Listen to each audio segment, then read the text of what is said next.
What is your name? Kate Pharisee. And what are the age of your kids? I have a 6-year-old boy, a 4-year-old boy, and a 1-year-old girl. And how do you and your kids play together? When and where does it happen? What kinds of things do you do together? How often do you play together? Ooh, okay. What do we play together? Lots of make believe play and lots of games. Um, some what they call manipulatives, which is like a preschool term, but which is like Legos and crystal climbers and stuff like that. What was the second question? Where and when does it happen? Where do we play? Um, our basement, on the floor a lot. We play. When does it happen? It happens after school. They would play from the second we wake up if we could. They play at the kitchen table if they could. Um, yeah. How often? How often?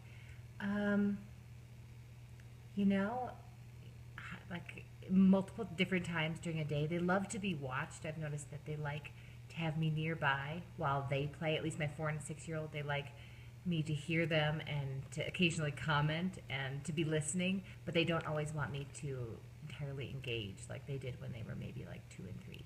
Okay, so that's a good lead into the second question. Is it more important to play with your kids or let them play by themselves? Why or why not?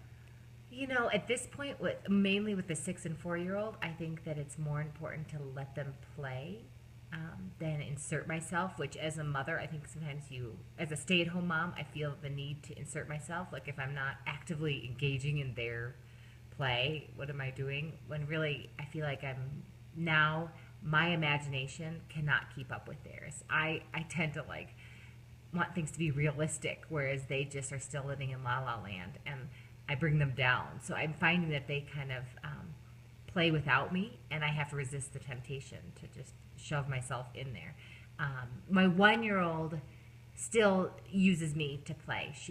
I have to throw out ideas and throw out tools and spatulas and bowls and stuff, and then she can find, her own play. But she's still way more interested in me as a playmate than my 4 and 6-year-old. What foods or brands do you think of when you play? Okay, foods or brands? Brands, Legos, just because my 4 and 6-year-old boy are obsessed with them. Foods or brands? Foods. Okay, brands of I guess I'm thinking like toys. Melissa and Doug can do no wrong. They have always been that way. They just seem like quality toys. If I think of more, I'll come back to it. Foods? Oh, God, Zooks. I don't know.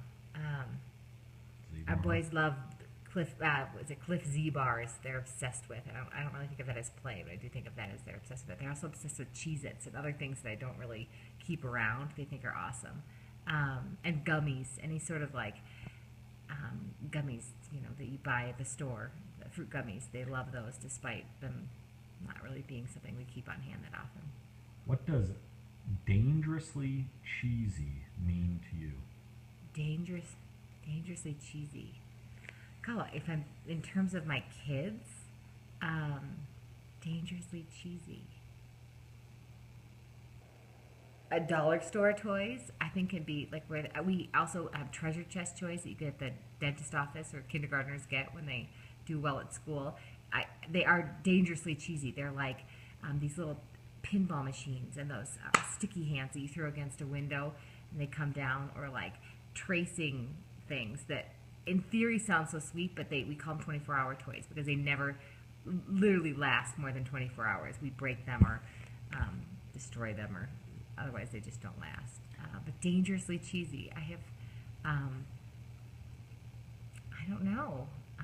Ben, you have any ideas? I think you're right. I'll tell you what I think is the opposite of dangerously cheesy is anything from my childhood, anything authentic, vintage, like the original Monopoly, not the new versions that have new rules and sorry and trouble. They all have new rules. The old stuff, the old Nintendo, that kind of stuff is I will play it and let my kids play it way more than I'd let them play other games or video games, simply because they have the cool factor. They're far from dangerously cheesy, if that makes sense. Okay, when you and your kids have broken the rule, when have you and your kids broken the rules to have fun? Example, snuck out for ice cream, stayed up late on school night, played a prank on someone. Is it fun to break the rules? Is it important? How does your relationship change with your children when you break the rules together?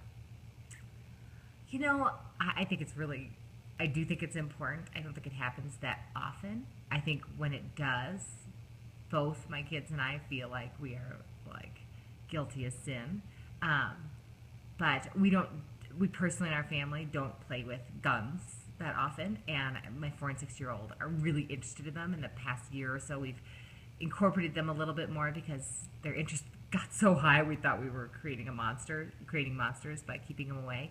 And just the other day, I snuck my kid out on a school night, my 4-year-old, for a date, and we went and played at a Nerf gun like place where you just basically shoot Nerf guns for an hour and had a blast. And then we went straight before dinner and had slushies with nerds in them before dinner.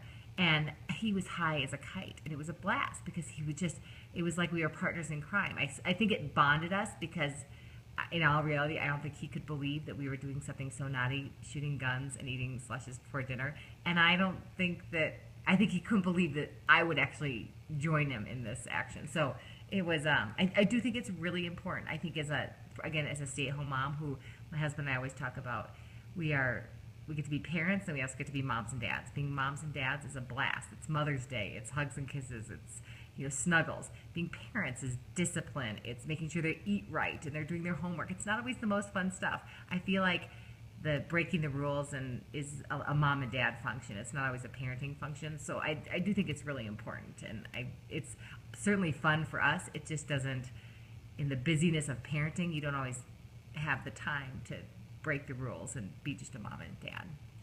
The quote, "The world would be better without any more mischief," unquote. Do you think this is true? How do you feel about this statement? I absolutely disagree. I think it's a hard thing for parents to swallow because I know I have a hard time letting my kids do things that I know are mischievous or rude or whatever, because sometimes there's a thin line between something being mischievous and being disrespectful, or being just a little bit naughty and being totally rude. And it's hard as a parent. You tend to see things black and white with your kids. You feel personal responsibility for their actions, and if they're